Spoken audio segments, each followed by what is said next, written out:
নমস্কাৰ বন্ধুসকল, আজি হৈছে 12 এপ্ৰিল শনিবাৰ আৰু আজিৰ সন্ধিয়াৰ কেইটামান গুৰুত্বপূৰ্ণ খবৰ হ'ল পশ্চিম কাৰ্বি আংলঙত অসম মেঘালয় সীমান্তত চাঞ্চল্যকৰ ঘটনা।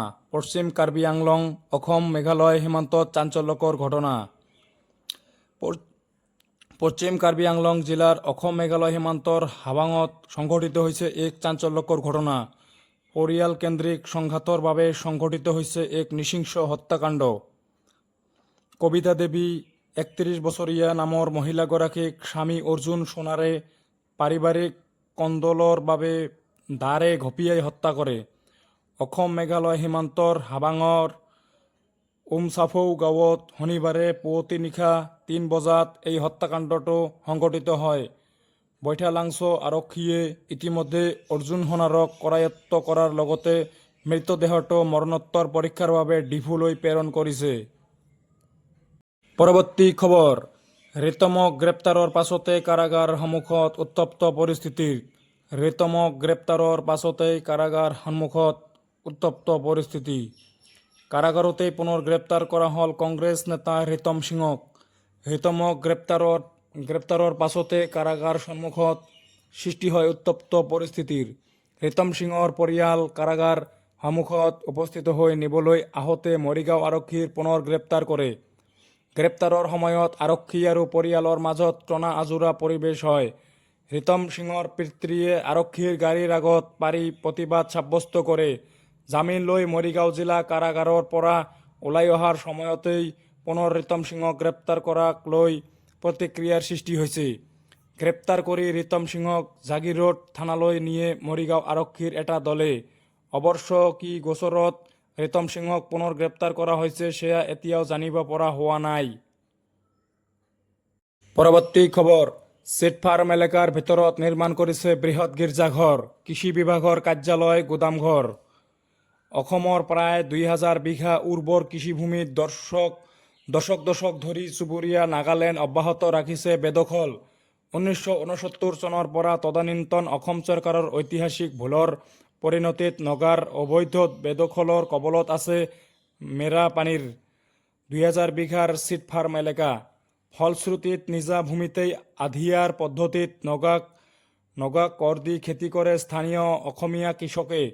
কিন্তু এইবাৰ নগাইত তৈল খেজুৰৰ খেতি কৰাৰ অজুহাতত অসমীয়া কৃষকক ধান খেতি কৰাত নিষেধাজ্ঞা আৰোপ কৰিছে চিটফাৰ্মত, যাক লৈ এতিয়া নাগালেণ্ড চৰকাৰ আৰু নগা প্ৰশাসনৰ বিৰুদ্ধে ধাৰাবাহিক আন্দোলনত নামিছে অসমৰ কৃষক। শুকুৰবাৰে সদৌ দৈয়াং কৃষক সন্থা আৰু কৃষক মুক্তি সংগ্ৰাম সমিতিৰ দুটাকৈ প্ৰতিনিধি দলে নগা আৰু CRPFৰ বাধা উফৰাই চৰজমিন তদন্তৰ বাবে প্ৰৱেশ কৰিছিল বিতৰ্কিত চিটফাৰ্মত। চিটফাৰ্মখন পৰিদৰ্শন কৰি এক প্ৰকাৰ হতবাক হৈ পৰে কৃষক সন্থাৰ প্ৰতিনিধি দলটো। চিটফাৰ্মৰ ভূমিত এইবাৰ নগাই সংগোপনে নিৰ্মাণ কৰিলে পকী দলং আৰু পথ। CRPFৰ চকুৰ সন্মুখতেই অসমৰ মাটিত নগাই নিচাৰ ভিতৰতে চলোৱা নিৰ্মাণ কাৰ্যই সচকিত কৰি তোলে অসমীয়া লোকসকল। পৰৱৰ্তী খবৰ, অসমৰ ৰাজনীতিত নিজক সকলোতকৈ ক্লিনেষ্ট বুলি ভবা ব্যক্তিজনেই হৈছে প্ৰদ্যুৎ বৰদলৈ। তেওঁ নিজক গংগাৰ পবিত্ৰ পানী বুলি ভাবে। তেওঁ মিনাৰেল ৱাটাৰতকৈও ওপৰত, এই মন্তব্য মন্ত্ৰী পীযুষ হাজৰিকাৰ। উল্লেখযোগ্য যে কংগ্ৰেছ দলৰ সাংসদ প্ৰদ্যুৎ বৰদলৈয়ে আগন্তুক পঞ্চায়ত নিৰ্বাচনৰ বাবে লাহৰীঘাটত দলৰ টিকট প্ৰত্যাশী প্ৰাৰ্থীৰ ২০ লাখ টকা দাবী কৰা অভিযোগ উত্থাপিত হোৱাৰ পিছত বৰদলৈক মন্ত্ৰীগৰাকীয়ে এইদৰে কটাক্ষ কৰে। দীৰ্ঘদিন ধৰি কংগ্ৰেছ দলত থকা এইগৰাকী যুৱতীয়ে প্ৰদ্যুৎ বৰদলৈৰ বিৰুদ্ধে মুকলিকৈ এক বিস্ফোৰক অভিযোগ উত্থাপন কৰিছে। যুৱতীগৰাকীয়ে সংবাদ মাধ্যমৰ আগত অভিযোগ কৰি কয় যে সাংসদ প্ৰদ্যুৎ বৰদলৈয়ে আগন্তুক পঞ্চায়ত নিৰ্বাচনৰ টিকটৰ বাবে তেওঁৰ পৰা ২০ লাখ টকা দাবী কৰিছে। যুৱতীগৰাকীক ফোনযোগে দাবী কৰে এই ধন। এই সন্দৰ্ভত ফোন ৰেকৰ্ডিঙো যুৱতীগৰাকীৰ হাতত মজুত আছে বুলি যুৱতীগৰাকীয়ে সংবাদ মাধ্যমক জনায়। এই ঘটনা পোহৰলৈ অহাৰ পিছত ৰাজনৈতিক ক্ষেত্ৰখনত তীব্ৰ চাঞ্চল্যকৰ সৃষ্টি হয়। এই সন্দৰ্ভত মন্ত্ৰীগৰাকীৰ পৰা প্ৰতিক্ৰিয়া জানিবলৈ বিচৰাত মন্ত্ৰীগৰাকীয়ে কংগ্ৰেছ দলক তীব্ৰ সমালোচনা কৰাৰ লগতে সাংসদ প্ৰদ্যুৎ বৰদলৈক তীব্ৰ কটাক্ষ কৰে। মন্ত্ৰীগৰাকীয়ে অতি ক্লিনেষ্ট বুলি দাবী কৰা প্ৰদ্যুৎ বৰদলৈৰ বিৰুদ্ধে প্ৰসন্ন তুৰুং আৰু তেওঁৰ পত্নীৰ হত্যাৰ অভিযোগ আছে বুলি উল্লেখ কৰে। পৰৱৰ্তী খবৰ, সমষ্টি পুনৰ নিৰ্ধাৰণে দ্বিখণ্ডিত কৰিলে কাছাৰৰ এখন খাচীয়া গাঁৱক। বিগত ৮০ বছৰ ধৰি একেলগে বসবাস কৰা কাছাৰ জিলাৰ এখন খাচীয়া গাঁৱৰ লোকক সমষ্টি পুনৰ নিৰ্ধাৰণে দ্বিখণ্ডিত কৰিলে। গাঁওখনৰ ১৫০টা পৰিয়ালৰ ৫০০ লোকক দুটা ৱাৰ্ডত ভাগ দিয়া হৈছে, যাৰ ফলত আগন্তুক পঞ্চায়ত নিৰ্বাচনত প্ৰতিদ্বন্দ্বিতা কৰাৰ পৰা বঞ্চিত হ'ব লগা হৈছে। অঞ্চলটোৰ লোকসকলে সেয়ে পঞ্চায়ত, বিধানসভা আৰু লোকসভাৰ নিৰ্বাচনত ভোট বৰ্জনৰ সিদ্ধান্ত লৈছে ক্ষুব্ধ খাচীয়া লোকসকলে। এইসকল কাছাৰ জিলাৰ কাটিগড়া সমষ্টিৰ বৰাইল পৰ্বতৰ কাষত বিগত ৮০ বছৰ ধৰি বসবাস কৰা লক্ষীচৰা খাচীয়াপঞ্জীৰ লোক। প্ৰায় ৫০০ লোক বসবাস কৰা এই গাঁওখন আগতে মহাদেৱপুৰ গাঁও পঞ্চায়তৰ ৯ নম্বৰ ৱাৰ্ডৰ অন্তৰ্গত আছিল, কিন্তু শেহতীয়াকৈ সীমা পুনৰ্নিৰ্ধাৰণৰ ফলত গাঁওখনক সম্পূৰ্ণ দ্বিখণ্ডিত কৰা হৈছে। গাঁৱৰ লোকসকলক গুমৰা গাঁও পঞ্চায়তৰ অন্তৰ্গত ৬ আৰু ৭ নম্বৰ ৱাৰ্ডত ভাগ কৰি দিয়া হৈছে, ফলত গাঁওখনৰ খাচীয়া লোকসকল পঞ্চায়ত নিৰ্বাচনত প্ৰতিদ্বন্দ্বিতা কৰাৰ পৰা বঞ্চিত হ'ব লগা হৈছে। গাঁওবাসীক পুনৰ একেটা ৱাৰ্ডৰ অধীনত অন্তৰ্ভুক্ত নকৰা পৰ্যন্ত তেওঁলোকে পঞ্চায়ত, বিধানসভা আৰু লোকসভাৰ নিৰ্বাচনত ভোট বৰ্জনৰ সিদ্ধান্ত লৈছে গাঁওবাসীয়ে। পৰৱৰ্তী খবৰ, আজি হনুমান জয়ন্তী, পুৰাই হনুমান মন্দিৰত ভক্তৰ ভিৰ। আজি হনুমান জয়ন্তী। হিন্দু ধৰ্মাৱলম্বী লোকসকলে ভগৱান ৰূপে মানি অহা হনুমানৰ জন্মদিনটোত অতীজৰে পৰা পালন কৰি আহিছে। এই হনুমান জয়ন্তী হনুমানক বিষ্ণুৰ অৱতাৰ ৰামৰ প্ৰখৰ ভক্ত বুলি গণ্য কৰা হয়, যি তেওঁৰ অটল ভক্তিৰ বাবে বহুলভাৱে পৰিচিত। তেওঁক শক্তিৰ প্ৰতীক হিচাপে শ্ৰদ্ধা কৰা হয়। অধিকাংশই চ'ত পূৰ্ণিমাত পালন কৰি অহা এই হনুমান জয়ন্তীৰে সুকীয়া স্থান পায় ভক্তৰ মাজত। হনুমানক অশুভৰ ওপৰত জয়লাভ আৰু সুৰক্ষা প্ৰদানৰ ক্ষমতা থকা দেৱতা হিচাপে পূজা কৰা হয়। এই উৎসৱত হনুমান ভক্তসকলে তেওঁক উদযাপন কৰি তেওঁৰ সুৰক্ষা আৰু আশীৰ্বাদ বিচাৰে। দেশৰ বিভিন্ন ঠাইৰ লগতে অসমতো আজি পালন কৰা হৈছে হনুমান জয়ন্তী। গুৱাহাটী মহানগৰীতো দেখা গ'ল হনুমান জয়ন্তীৰ ব্যাপক আয়োজন। মহানগৰীৰ বিভিন্ন স্থানত থকা হনুমান মন্দিৰত পুৱাৰে পৰা দেখা গ'ল ভক্তৰ লানি নিচিঙা স্ৰোত। গণেশগুৰিৰ নিউ গুৱাহাটীৰ শ্ৰী শ্ৰী হনুমান মন্দিৰতো আয়োজন কৰা হৈছে হনুমান জয়ন্তী। পৰৱৰ্তী খবৰ, মডাৰ্ণ ইংলিছ স্কুলত প্ৰাক ৰঙালী বিহু উদযাপন কৰা হয়। প্ৰতি বছৰে পালন কৰি অহাৰ দৰে এইবেলিও কাহিলীপাৰাৰ মডাৰ্ণ ইংলিছ স্কুলত শনিবাৰে অতি উলহ মালহেৰে প্ৰাক ৰঙালী বিহু উদযাপন কৰা হয়। পুৱাৰ প্ৰাৰ্থনা সভাত সমবেত সংগীতেৰে আৰম্ভ হোৱা এই অনুষ্ঠানত অসমৰ বিশিষ্ট সাহিত্যিক, সমালোচক, সাহিত্য অকাডেমি বঁটা বিজয়ী ডক্টৰ জয়ন্ত মাধৱ বৰাদেৱক সম্বৰ্ধনা জনোৱাৰ পাছত তেখেতে বিহু পতাকা উত্তোলন কৰে।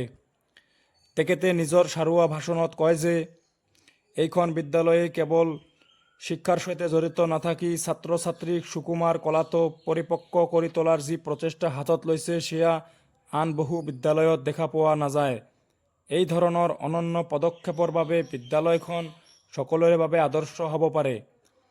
এই অনুষ্ঠানতেই ডক্টৰ জয়ন্ত মাধৱ বৰা আৰু বিদ্যালয় সঞ্চালক পংকজ দাসে ১০ম শ্ৰেণীৰ অসমীয়া বিভাগৰ ছাত্ৰ ছাত্ৰীয়ে প্ৰস্তুত কৰি উলিওৱা প্ৰাচীৰ পত্ৰিকা উন্মোচন কৰে। ভাষণ প্ৰসংগত সঞ্চালকে বিহুৰ তাৎপৰ্য ব্যাখ্যা কৰি কয় যে বিহু মূলতঃ কৃষিজীৱী মানুহৰ উৎসৱ। লোকজীৱনৰ গীতবোৰৰ আছে এক অতুলনীয় সত্তা। যিহেতু পৰম্পৰাৰ শিপা কেতিয়াও সলনি নহয়, গতিকে তাক পাহৰি যোৱা উচিত নহয়। পুৰণি ঐতিহ্য পাহৰিলে আমি সকলো হেৰুৱাম। পৰৱৰ্তী খবৰ, জয়ন্ত বৰুৱাক সাক্ষাৎ কৰি AJYCPয়ে জনালে বিহুৰ শুভেচ্ছা। পৰম্পৰা ৰক্ষাৰে গ্ৰহণ কৰিলে আশীৰ্বাদ।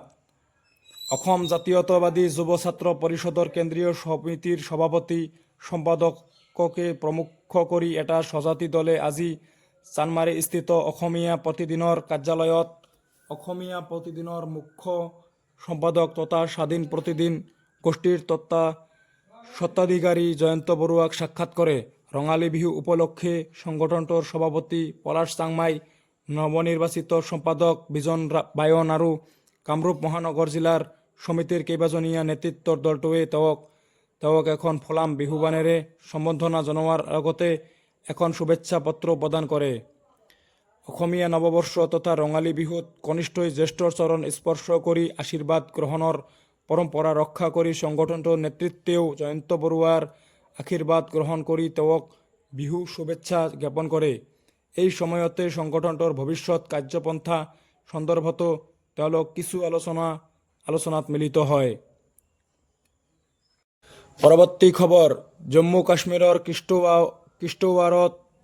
কিশ্বৱাৰত সেনাৰ অভিযান, নিহত 3 সন্ত্ৰাসবাদী। জম্মু কাশ্মীৰৰ কিশ্বৱাৰত সন্ত্ৰাসবাদীৰ বিৰুদ্ধে চলিছিল সেনাৰ অভিযান। এই অভিযানত বৃহৎ সফলতা লাভ কৰে সেনাই। অভিযানত 3টাকৈ সন্ত্ৰাসবাদীক নিধন কৰিবলৈ সক্ষম হয় ভাৰতীয় সেনা। নিহত 3 সন্ত্ৰাসবাদী পাকিস্তান পুষ্ট জেইছ-ই-মহম্মদৰ সদস্য বুলি জানিব পৰা গৈছে। আনহাতে এই অভিযানত জেইছ-ই-মহম্মদৰ শীৰ্ষ সেনাধ্যক্ষ ছাইফুল্লাৰো মৃত্যু হৈছে বুলি জানিব পৰা গৈছে। অৱশ্যে সেনাৰ তৰফৰ পৰা স্পষ্ট কৰা নাই এই তথ্য। উল্লেখযোগ্য যে জম্মু কাশ্মীৰৰ কিশ্বৱাৰ জিলাৰ চাক্ৰু অঞ্চলত 9 এপ্ৰিলৰ পৰা চলি আছিল সন্ত্ৰাসবাদীৰ বিৰুদ্ধে সেনাৰ এই অভিযান। বৃহস্পতিবাৰেও নিৰাপত্তা বাহিনীৰ আৰু সন্ত্ৰাসবাদীৰ মাজত সংঘৰ্ষ হৈছিল। ইয়াৰ পূৰ্বে শুকুৰবাৰে নিহত হৈছিল আন এজন সন্ত্ৰাসবাদী। বৰ্তমানেও সমগ্ৰ অঞ্চলটোত তালাচী অভিযান চলি আছে আৰু নিৰাপত্তা বাহিনী সতৰ্ক অৱস্থাত আছে। নিৰাপত্তা বাহিনীয়ে সমগ্ৰ অঞ্চলটো ঘেৰাও কৰি তালাচী অভিযান চলাই আছে। সেনা, আৰক্ষী আৰু CRPF জোৱানৰ লগতে পেৰা কামাণ্ডো আন সন্ত্ৰাসবাদীৰ সন্ধানত নিয়োজিত হৈ আছে। লগতে জম্মু কাশ্মীৰত নিৰাপদ যাতায়াত সুনিশ্চিত কৰিবলৈ সেনাই ৰাষ্ট্ৰীয় ঘাইপথ 44 চমুকৈ NH-44ত নিৰাপত্তা আৰু অধিক শক্তিশালী কৰিছে। এই ঘাইপথটোৱে কেন্দ্ৰীয় শাসিত অঞ্চলৰ বহু অংশ সংযোগ কৰে। সন্ত্ৰাসবাদীয়ে ইয়াক অস্ত্ৰ-শস্ত্ৰ আৰু সামগ্ৰী সৰবৰাহৰ বাবে ব্যৱহাৰ কৰাৰ চেষ্টা বিফল কৰাৰ বাবে সেনাই কেইবাটাও ডাঙৰ পদক্ষেপ গ্ৰহণ কৰিলে। ইফালে সেনাবাহিনীয়ে ঘাইপথত দিনে নিশাই টহল বৃদ্ধি কৰিছে। বিশেষকৈ স্পৰ্শকাতৰ অঞ্চল আৰু গুৰুত্বপূৰ্ণ স্থানসমূহ নিৰীক্ষণ কৰা হৈছে। জম্মু কাশ্মীৰ আৰক্ষীৰ সহযোগত বহু ঠাইত ভ্ৰাম্যমাণ বাহন চেক পোষ্ট স্থাপন কৰা হৈছে। পৰৱৰ্তী খবৰ, হুৰিয়তৰ পৰা আঁতৰি অহা গোটৰ মুঠ সংখ্যা 12টালৈ বৃদ্ধি। জম্মু কাশ্মীৰ গণ আন্দোলনে বিচ্ছিন্নতাবাদী সংগঠন অল পাৰ্টিজ হুৰিয়ত কনফাৰেন্সৰ সৈতে সম্পৰ্ক বিচ্ছিন্ন কৰিছে। ইয়াৰ লগে লগে হুৰিয়তৰ পৰা আঁতৰি থকা গোটৰ মুঠ সংখ্যা 12টালৈ বৃদ্ধি পাইছে। 1993 চনত গঠন হোৱা APHC 26টা ৰাজনৈতিক, ধৰ্মীয় আৰু সামাজিক সংগঠনৰ সংঘবদ্ধ সংগঠন আছিল যিয়ে বিচ্ছিন্নতাবাদৰ পোষকতা কৰিছিল। এক টুইট যোগে শ্বাহে উল্লেখ কৰে যে মোদী চৰকাৰৰ অধীনত জম্মু কাশ্মীৰত ঐক্যৰ মনোভাৱ বিৰাজ কৰে। আন এটা হুৰিয়তৰ সংযুক্ত সংগঠন জম্মু কাশ্মীৰ গণ আন্দোলনে বিচ্ছিন্নতাবাদক নাকচ কৰিছে, ভাৰতৰ ঐক্যৰ প্ৰতি সম্পূৰ্ণ দায়বদ্ধতা ঘোষণা কৰিছে। মই তেওঁলোকৰ এই পদক্ষেপক আন্তৰিকতাৰে আদৰণি জনাইছোঁ বুলি উল্লেখ কৰে কেন্দ্ৰীয় গৃহমন্ত্ৰীগৰাকীয়ে। এতিয়ালৈকে 12টা হুৰিয়ত সম্পৰ্কীয় সংগঠনে বিচ্ছিন্নতাবাদৰ পৰা আঁতৰি আহিছে, ভাৰতৰ সংবিধানৰ ওপৰত আস্থা ৰাখিছে। এয়া এক ভাৰত শ্ৰেষ্ঠ ভাৰতৰ বাবে প্ৰধানমন্ত্ৰী নৰেন্দ্ৰ মোদীৰ দৃষ্টিভংগীৰ জয় বুলি মন্তব্য কৰে অমিত শ্বাহে।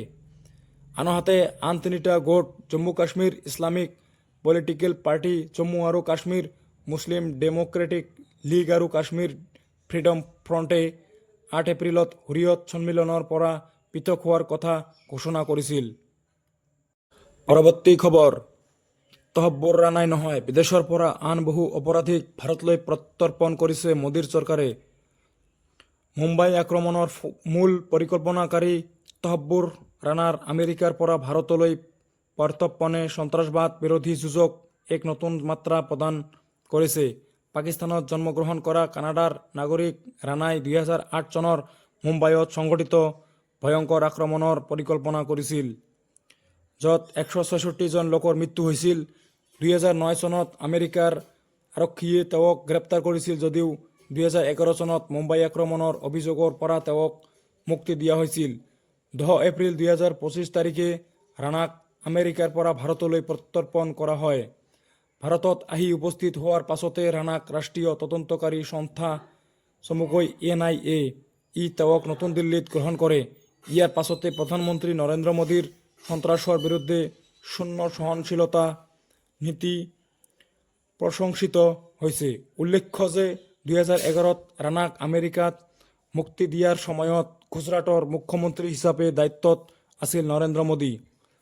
তেওঁ আমেৰিকাৰ এই সিদ্ধান্তক ভাৰতৰ সাৰ্বভৌমত্বৰ প্ৰতি অপমান বুলি সমালোচনা কৰিছিল। তেওঁ সেই সময়ত কৰা টুইটত লিখিছিল যে US declaring Tahawwur Rana innocent in Mumbai attack has disgraced the sovereignty of India এতিয়া আকৌ ভাইৰেল হৈছে। পৰৱৰ্তী খবৰ, DFCক লৈ টোপনি হেৰুৱাৰ প্ৰয়োজন নাই, নন্দন নিলেকানি। ভাৰত ইতিমধ্যে প্ৰস্তুত কৰিছে কেইবাটাও ক্ষুদ্ৰ AI মডেল। চীনৰ DeepSeekক লৈ টোপনি হেৰুৱাই পেলোৱাতকৈ স্কেল আপ কৰা উচিত বুলি শুকুৰবাৰে মন্তব্য কৰিছে ইনফোচিছৰ সহ-প্ৰতিষ্ঠাপক নন্দন নিলেকানিয়ে। কাৰ্নেগী গ্ল'বেল টেকন'লজি ছামিট 2025ত ভাষণ দি ইয়াত এক প্ৰযুক্তি গ্ৰহণ ক্ষীপ্ৰ হ'ব বুলিও তেওঁ লগতে দৃঢ়তাৰ উল্লেখ কৰে। কোনোবাই কোনো AI মডেল নিৰ্মাণ কৰাৰ বাবে আমি টোপনি হেৰুৱাব নালাগে। ভাৰতে ভাৰতীয় AI মিছন স্থাপন কৰিছে আৰু ক্ষুদ্ৰ মডেলত কাম কৰি আছে বুলি উল্লেখ কৰে। তেওঁ লগতে কয়, এতিয়াৰ আলোচনা ইয়াক কেনেকৈ বৃদ্ধি কৰা হ'ব সেই কথাৰ হ'ব লাগে। ভাৰতত জনসাধাৰণৰ মাজত কৃত্ৰিম বুদ্ধিমত্তা চমুকৈ AI গ্ৰহণ কৰাটো বিশ্বৰ তুলনাত বহু বেছি দ্ৰুতগতিত হ'ব। কাৰণ বিগত 15 বছৰৰ দেশখনে যি প্ৰযুক্তিগত অত্যাধুনিকতা লাভ কৰিবলৈ সক্ষম হৈছে, 2015 পৰা 16 চনৰ আশে-পাশে আধাৰ UPI পেমেণ্টছ ইণ্টাৰফেচ ইত্যাদিৰ আগমনৰ বাবে ভাৰতত ডিজিটেল আন্তঃগাঁথনিৰ উত্থাপন লগে লগে ভাৰত অধিক অত্যাধুনিক হৈ পৰিল বুলিও নিলেকানিয়ে লগতে কয়।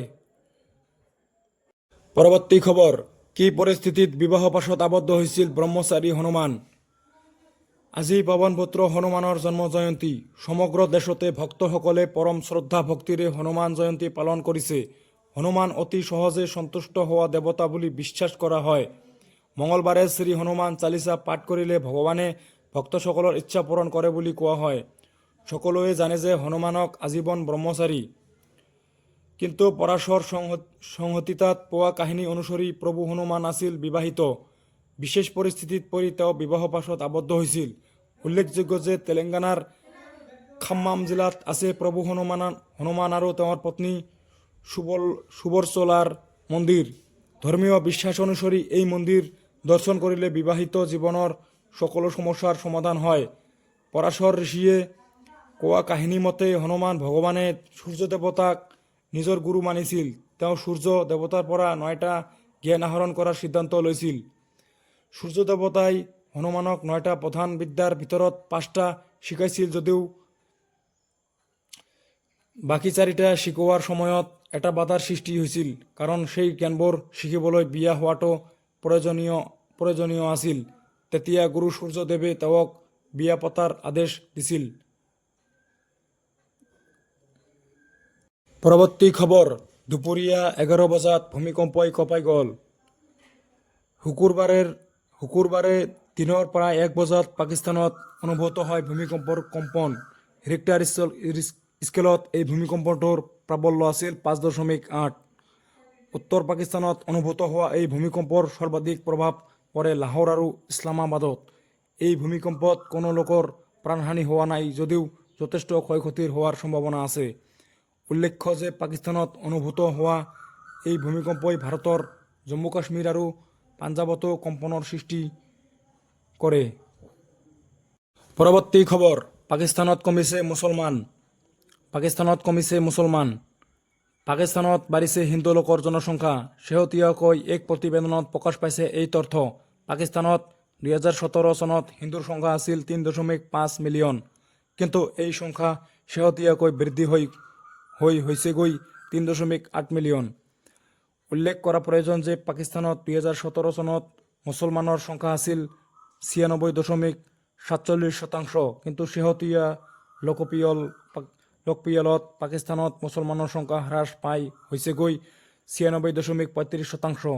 বিগত 6 বছৰৰ ভিতৰত পাকিস্তানত এনেদৰে হ্ৰাস পাইছে মুছলমানৰ সংখ্যা। প্ৰণিধানযোগ্য যে পাকিস্তানত হিন্দুৰ সংখ্যা বৃদ্ধি পাইছে যদিও পূৰ্বতে মুঠ জনসংখ্যাৰ ভিতৰত হিন্দুৰ সংখ্যা আছিল 1.73%, কিন্তু এই সংখ্যা শেহতীয়াকৈ 1.61লৈ হ্ৰাস পাইছে। আনফালে পাকিস্তানত খ্ৰীষ্টান ধৰ্মৰ লোকৰ সংখ্যা বিগত 6 বছৰত 1.27%ৰ পৰা 1.37লৈ বৃদ্ধি হৈছে। শেহতীয়াকৈ চলা লোকপিয়ল অনুসৰি পাকিস্তানত পুৰুষৰ সংখ্যা হৈছে 124.32 মিলিয়ন আৰু মহিলাৰ সংখ্যা হৈছে 117.15 মিলিয়ন। দেশখনত তৃতীয় লিংগৰ নাগৰিক আছে 20,331 গৰাকী। পৰৱৰ্তী খবৰ, IPLত টেষ্ট মেচৰ আখৰা, অসন্তুষ্ট প্ৰাক্তন ক্ৰিকেটাৰ। IPLৰ ইতিহাসত আটাইতকৈ দুৰ্বল প্ৰদৰ্শনেৰে সমালোচিত হৈছে চেন্নাই ছুপাৰ কিংছ। এই পৰ্যন্ত 6খন মেচ খেলি 5খনতেই পৰাস্ত হোৱা চেন্নাইৰ এই অৱস্থা দেখি হতভম্ব হৈ পৰিছে দলটোৰ অনুৰাগীৰ লগতে প্ৰাক্তন ক্ৰিকেটাৰ তথা ক্ৰিকেট বিশেষজ্ঞসকল।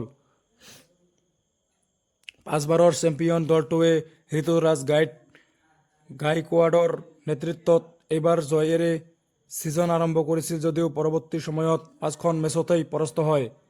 কিলাকুটিৰ আঘাতৰ বাবে IPLৰ পৰা ঋতুৰাজ বাহিৰ হ'বলগীয়া হোৱাত পুনৰ দলটোৰ অধিনায়কৰ দায়িত্ব কান্ধপাতি ল'বলগীয়া হয় মহেন্দ্ৰ সিং ধোনীৰ।